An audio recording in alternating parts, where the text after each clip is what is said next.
Si Jeffrey Lynn Green o mas kilala natin na Jeff Green or Uncle Jeff.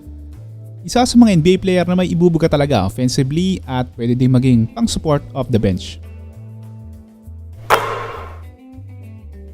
Okay, si Jeff Green ay tubong Cheverly, Maryland. Nakapaglaro at nag-aral siya sa Georgetown at nagtapos bilang minor in theology. After niyan ay na-draft siya noong 2007 bilang pang 5th overall pick ng Boston. Dito kasama niya sa draft na yan ay sina Greg Oden, Kevin Durant, Mike Conley at Al Horford. Pero hindi niya agad nasuot ang jersey ng Boston dahil kasama siya sa trade package papuntang Sonics. Kapalit si Ray Allen para mabuo yung Big 3 ng Boston. So Sonics/OKC Thunder naglaro ng 4 na taon itong si Uncle Jeff. So dito pa lang nakadalon jersey na siya. Pero syempre nag-relocate lang naman ng Sonics kaya ganyan na nangyari. Ang gandang pinakita niya dito sa Sonics/OKC kung saan umaverage agad siya ng at least 15 hanggang 16 points per game, 1.3 steals per game, 6.6 rebounds per game naman at merong 30 hanggang 38% sa 3-point area.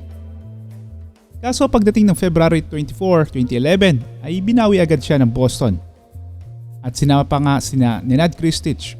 Kapalit itong sina Kendrick Perkins at Nate Robinson papuntang OKC. Dito sa Boston, nakuha niya ang highest points per game niya na may 17.6 points per game. So, ang Celtics ang pangatlong jersey niya. After niya, ay muli na namang na-trade itong si Uncle Jeff papuntang Memphis Grizzlies. Still, napakaganda pa rin ang pinapakita ni Green. Kahit lagi siyang nag-trade, miscore pa nga si Green dito sa Memphis ng may season high na 30 points. Kaso muli na naman siyang na-trade papuntang LA Clippers, kapalit si Lance Stephenson at future protected first round pick.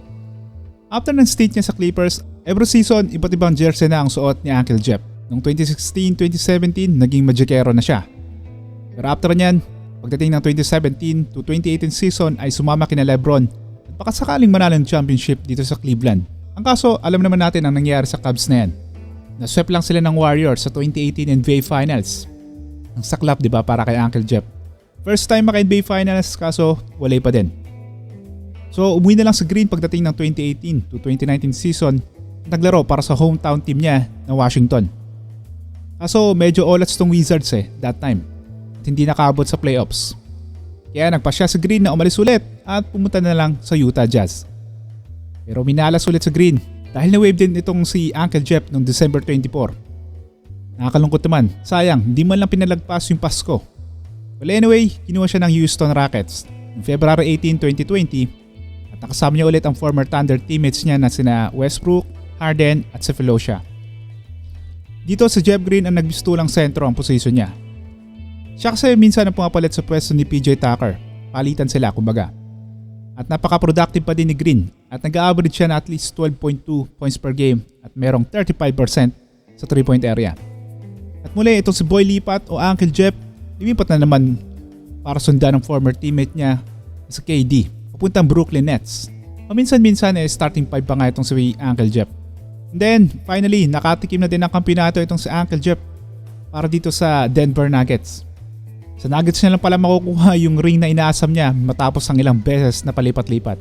So sa kabuuan ay meron siyang 11 na team na pinaglaruan. Ang latest ay bumalik nga itong si Uncle Jeff sa Rockets para maglaro sa 2023 to 2024 NBA season. At yan na ang pang 12 na jersey niya. O diba grabe itong kasalukuyang career ni parang Jeff Green. Ang daming napaglaruan at ang daming jersey na din ang nakolekta niya. So muli, hanggang dito na lang ulit. Kung may komento ka o reaksyon, ay pakilagay na lang. Muli maraming salamat. See you again next time. Peace and goodbye.